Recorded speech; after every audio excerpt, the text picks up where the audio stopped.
the phone's been going off the hook. It's the war against weeds that's keeping business booming for Troy Phillips. It is weed season, yes. Our phone's been going non-stop. Yeah, it's been pretty crazy.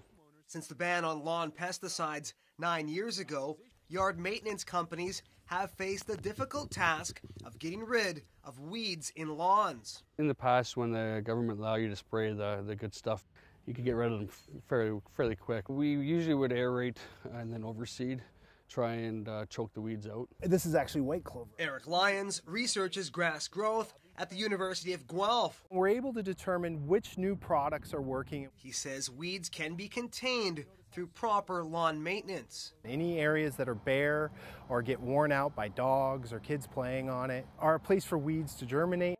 Lyons says the best lawns need regular cutting and fertilizing. We recommend a slow-release nitrogen source 2 to 3 times throughout the year, with the last application being around mid-September.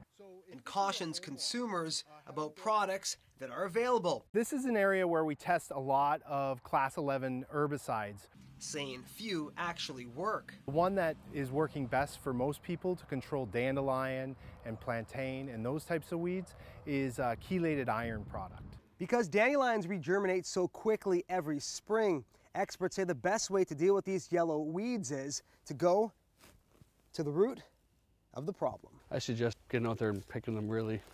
Mix your topsoil with your seed, and as you're picking them, just fill in the hole with your topsoil and seed mixture. But if picking them is a problem, a close cut remains the quickest option.